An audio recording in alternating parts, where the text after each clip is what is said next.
आज की वीडियो में मैं आपको बहुत बहुत आभार और एक खुशखबरी सुनाना चाहूँगा कि हमारा पुराना चैनल जो है वो अब एक्टिव हो गया है और उस पर अब वीडियो बराबर आपको मिलेगी। मैं आपका और आपके प्यार का बहुत बहुत आभार व्यक्त करना चाहूँगा। उसके बाद मैं यूट्यूब टीम को बहुत बहुत थैंक्स बोलना चाहूँगा, जो कि हमारा चैनल रिटर्न हो गया और वापसी हो गई है, एक्टिव हो गया है।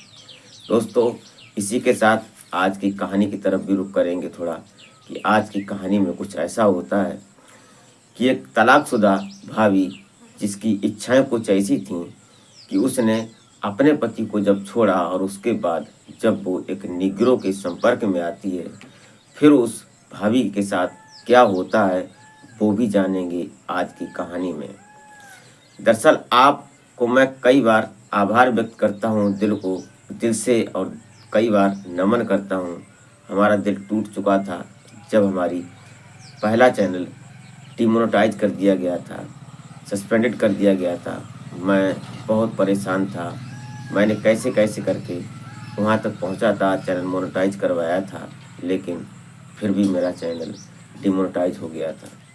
3 महीने के बाद आज हमारा चैनल अजय कोहली सफ़र के नाम से जो है वो एक्टिव हो गया है, और आप उसको फिर प्लीज़ सपोर्ट कीजिएगा। और हमारा दूसरा चैनल है माई सफ़र तक, उस पर भी आप प्यार दीजिए। आपको हम कई बार नमन और आपका साधुवाद करते हैं। तो आज की कहानी की तरफ रुख करते हैं। तो हमारे इस यूट्यूब मंच पर आपका बहुत बहुत स्वागत है। मैं आभार व्यक्त करता हूँ, आपको नमन करता हूँ आपके प्यार और सपोर्ट को। और वीडियो जरा सी भी अच्छी लगे आज की, तो एक सब्सक्राइब ज़रूर कर दें। अगर हमारे चैनल पर आप नए हैं तो प्लीज़, और लाइक ज़रूर कर दिया करें। तो नमस्कार, आदाब, शास्त्रीय काल। मैं अजय कोहली। आज की जो घटना मैं आपको लेकर चल रहा हूँ, ये घटना हरियाणा प्रदेश का एक जिला पड़ता है पलवल, और पलवल के रहने वाले राजेंद्र चौधरी। अब ये राजेंद्र सिंह चौधरी जो थे, इनके परिवार में इनकी पत्नी के अलावा इनकी 2 बेटियां होती हैं। राजेंद्र चौधरी का जो दिल्ली और कानपुर हाईवे है, इस पर इनकी बहुत सारी ज़मीन थी। यहाँ पर इनके कई एक होटल थे और इनका मोटी ज़मीन थी इनकी। इससे इनको मोटी खासी आमदनी होती थी, और उस आमदनी से इनको बहुत अच्छी तरह से लोग जानते थे और रसूखदार लोग थे ये। कुल मिलाकर अमीर लोगों में इनकी गिनती होती थी। अब इनकी बेटियों की अगर बात करें तो बड़ी बेटी होती है जिसका नाम अलका होता है, और जो छोटी बेटी होती है जिसका नाम काजल होता है। वह अलका पास के ही हरियाणा के ही एक जिला कैथल पड़ता है, कैथल शहर में इसकी शादी हुई थी। और ये शादी होने के बाद अपने परिवार के साथ बड़ी खुश और मगन रहा करती थी। समय का पहिया धीरे धीरे चल रहा था। अब ये छोटी जो होती है काजल, ये भी समय के साथ बड़ी हो रही थी। उम्र इसकी लगभग 16-17 साल की हो चुकी थी।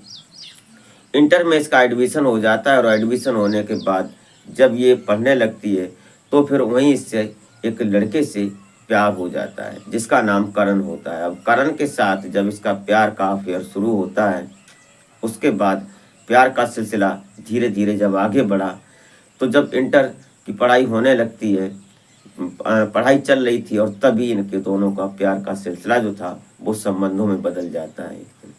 और जब एक दिन ये संबंध कुल मिलाकर जब इंटीमेट हो जाते हैं, उसके बाद अब ये सिलसिला जब चला तो फिर उन्होंने कहा कि अब कभी नहीं रुकेगा। ये सब चलता रहता है।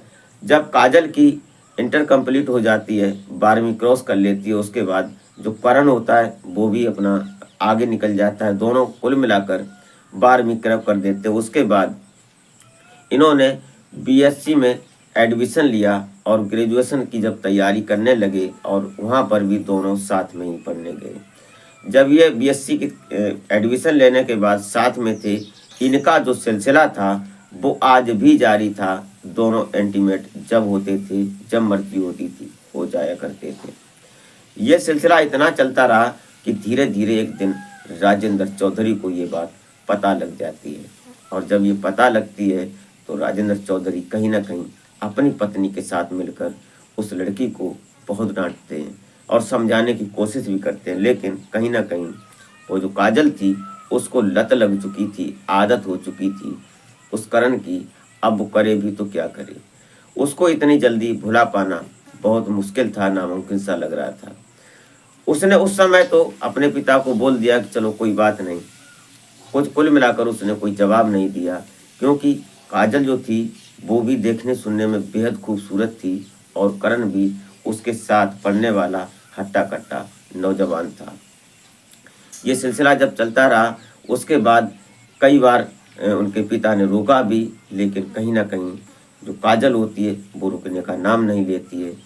अभी फर्स्ट ईयर सेकेंड ईयर मतलब साल थी बीएससी की, उसके तभी इनको पता चलता है कि अब इसका सिलसिला ज़्यादा बढ़ गया, लोग कहने लगे हैं। तब जाकर कहीं ना कहीं राजेंद्र एक दिन उसकी उसकी पत्नी से बात करते हैं और बात करने के बाद दोनों लोग सलाह मशवरा करते हैं और फिर जो रिश्तेदार होते हैं उन लोगों से मिलते बैठते हैं और लड़के की तलाश करते हैं। तभी पता चलता है कि दिल्ली के मुनेरका में एक लड़का है और उस लड़के का हिसाब किताब सही भी है। उसकी कई एक दुकानें हैं मार्केट में, उससे उसको किराया अच्छा मिलता है और सिस्टम उसका बढ़िया है। अब जब दिल्ली पहुंचते हैं तो दिल्ली में जाकर जब उस लड़के वैभव से मिलते हैं तो वैभव देखने सुनने में बेहद खूबसूरत था, दिल्ली का रहने वाला था, वहाँ का सिस्टम अच्छा था। काजल भी साथ जाती है और काजल और वैभव दोनों जब मिलते हैं तो मिलने के बाद दोनों एक दूसरे को पसंद कर लेते हैं और पसंद करने के बाद आज वहाँ पर बात फिक्स हो जाती है। और जब दोनों परिवार की रजामंदी होती है फिर रीति रिवाज के हिसाब से जो समय निकाला जाता है उस हिसाब से काजल और वैभव की दोनों की तय समय पर शादी कर दी जाती है।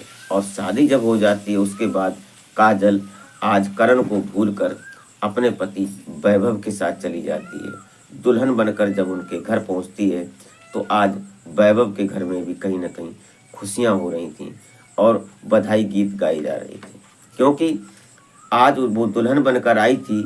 और फिर जो दुल्हन थी, जो काजल थी, वो देखने में इतनी सुंदर थी कि जो वहाँ की महिलाएं उसको देखने आती थीं वो कहती थीं कि लड़की वास्तव में बेहद खूबसूरत है।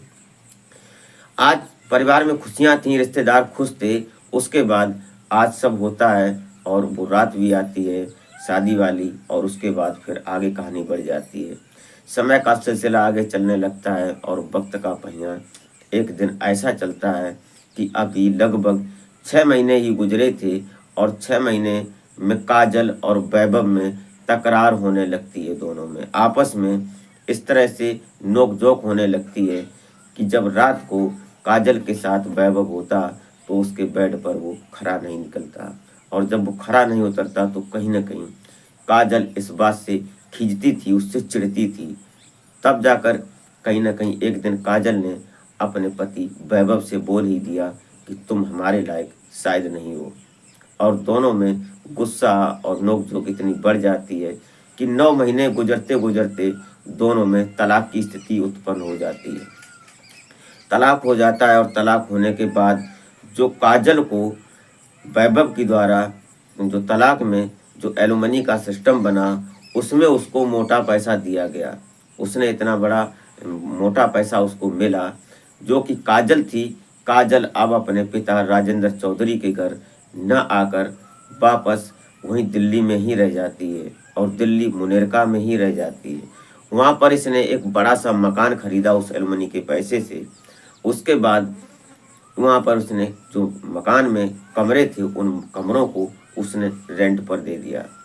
उसके बाद उनमें एक दिन ऐसा होता है कि एक निग्रो आता है और निग्रो जिसका नाम हुपर होता है, लंबाई उसकी 7 फुट होती है।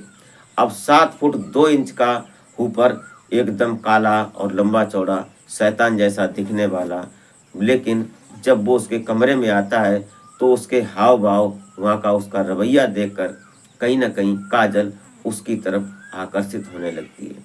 और ये आज जब उसने उसको देखा फिर वो कल देखा और वो सिलसिला जब चलने लगता है तो कहीं ना कहीं ऊपर भी ये बात नोट करता था कि ये मुझको देखती है। ये सिलसिला चलता रहा। एक दिन फिर एक दूसरे का नंबर एक्सचेंज हो जाता है, क्योंकि उसी के मकान में रहना और उसी के कमरे में रहना उसको, वो मकान मालिकिन और वो किराएदार। ये सिलसिला जब शुरू हुआ फिर दोनों में एक दिन संपर्क हो जाता है और संपर्क होने के बाद फिर वो इंटीमेट हो जाते हैं। और जिस दिन वो काजल के साथ ऊपर इंटीमेट होता है, आज कहीं ना कहीं काजल रोती तो है, चीखती तो है दर्द की वजह से, क्योंकि उसने अब से पहले निगरों की कई एक पिक्चरें देख रखी थी और वो जानती थी कि निगरो किस तरह से शारीरिक संबंध बनाते हैं। लेकिन कहीं ना कहीं आज वो संतुष्ट भी हुई थी, क्योंकि कई महीनों के बाद आज उसके शरीर को वो जो ज़रूरत थी वो पूरी हुई थी। उसके बाद ये सिलसिला जब चला, लगभग महीनों चलता रहा, उसके बाद एक दिन पता लगता है कि काजल प्रेग्नेंट हो गई। और जब वो प्रेग्नेंट हो जाती है तो वो आनन फानन में फैसला करते, दिल्ली कोर्ट में जाते हैं और दिल्ली कोर्ट में जाने के बाद वो कोर्ट मैरिज कर लेते हैं। और कोर्ट मैरिज करने के बाद पता देते हैं घर अपने काजल कि मैंने शादी कर ली है दोबारा। लेकिन कुल मिलाकर काजल और हूपर दोनों अपनी ज़िंदगी में खुश हो जाते हैं और फिर उनको एक बच्चा पैदा होता है। और जब वो बच्चा पैदा होता है तो वो भी हूपर जैसा ही होता है। कुल मिलाकर काजल और हूपर और वो बच्चा आज बड़ा खुश हैं और मुनेरका में ही रह रहे हैं। दोस्तों, ये रही कहानी।